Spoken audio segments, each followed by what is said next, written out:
Medical की व्यवस्थाएं हैं, खासकर ऑर्गन ट्रांसप्लांट की, उसके बड़े सख्त नियम बनाए गए हैं। उसके हमारे महादेवी घाट के लिए लगभग 8.5 करोड़ रुपए की बड़ी धनराशि स्वीकृत हुई है। आरती के लिए व्यवस्था, पर्यावरण को अच्छा करने की व्यवस्था, सारी चीज़ें की गई हैं। इसमें 4 मंडलों के हमारे साथी कार्यकर्ता प्रतिभाग करेंगे। 7 अलग अलग वर्ग में क्लास होंगे। प्रदेश सरकार में ही मंत्री असीम अरुण ने PSM डिग्री कॉलेज में 2 दिवसीय पंडित दीनदयाल मंडल प्रशिक्षण कार्यक्रम का शुभारंभ किया। इस दौरान 4 मंडलों से बड़ी संख्या में कार्यकर्ता शामिल हुए और संगठन को मजबूत करने पर जोर दिया गया। कार्यक्रम के दौरान मंत्री ने विकास कार्यों को लेकर बड़ी घोषणाएं भी की। उन्होंने बताया कि करीब 8.5 करोड़ रुपए की स्वीकृति से महादेवी घाट का जीर्णोद्धार कराया जाएगा, जिससे क्षेत्र में पर्यटन और सुविधाओं का विस्तार होगा। इसके अलावा 18 कंपोजिट विद्यालयों में 3 करोड़ रुपए की लागत से स्मार्ट क्लास शुरू की जाएंगी, जिससे शिक्षा व्यवस्था को आधुनिक और बेहतर बनाया जा सके। कानपुर में किडनी ट्रांसप्लांट मामले पर मंत्री ने कहा कि सरकार ने सख्त कानून बनाए हैं और इस तरह के मामलों में किसी को बख्शा नहीं जाएगा। दोषियों के खिलाफ कड़ी कार्रवाई सुनिश्चित की जाएगी।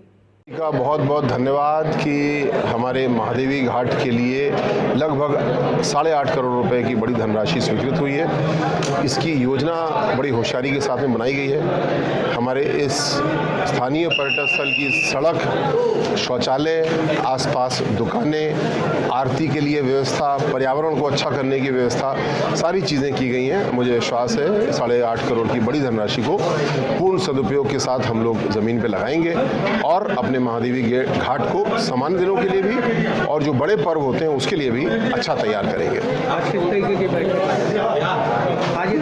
बैठक? अच्छा जी, आज पंडित दीनदयाल उपाध्याय मंडल प्रशिक्षण कार्यक्रम शुरू हो रहा है। PSM कॉलेज में ये 2 दिन का कार्यक्रम रहेगा। इसमें 4 मंडलों के हमारे साथी कार्यकर्ता प्रतिभाग करेंगे।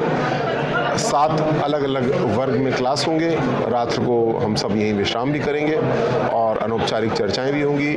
भारतीय जनता पार्टी का जो संगठन है वो इसी प्रकार के प्रशिक्षण से, इसी प्रकार मिल करके कार्य करने की पद्धति को विकसित करता है। हमारे संगठन की ये नींव है और उस पर हम लोग आज काम कर रहे हैं। सर, 18 कंपोजिट विद्यालयों को करीब 3 करोड़ रुपए की धनराशि जी। लगातार हमारा प्रयास है आदरणीय योगी जी का पूरे प्रदेश में और कन्नौज के लिए हम सबका कि शिक्षा के ऊपर हम लोग सबसे ज़्यादा ध्यान दें।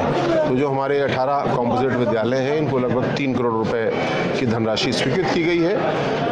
इन विद्यालयों को पहले भी काफ़ी अच्छी धनराशि विधायक निधि से दी गई है, लेकिन अब आने वाले समय में स्मार्ट क्लास, अच्छा फर्नीचर, बिजली का बैकअप, मूल रूप से हमारे सरकारी विद्यालय बहुत ही अच्छे हुए हैं। मुझे इस बात की बहुत खुशी है। लोग मुझे बताते हैं कि लोगों ने प्राइवेट विद्यालयों से बच्चों को निकाल के सरकारी विद्यालय में किया। सरकारी विद्यालय में एडमिशन क्लोज की तख्ती अब लगानी पड़ती है। आने वाले समय में हमारे विद्यालय और भी अच्छे होंगे, क्योंकि इसी पे हमारे बच्चों का भविष्य निर्भर है। बजट की कोई कमी नहीं होगी, योजना की कोई कमी नहीं होगी। कानपुर वाला प्रकरण तो कानपुर के अधिकारी बता सकते हैं, लेकिन जो मेडिकल की व्यवस्थाएं हैं, खासकर ऑर्गन ट्रांसप्लांट की, उसके बड़े सख्त नियम बनाए गए हैं। उसके एक्ट है, उसके तहत ही कार्रवाई होती है और पूरे प्रदेश में अपने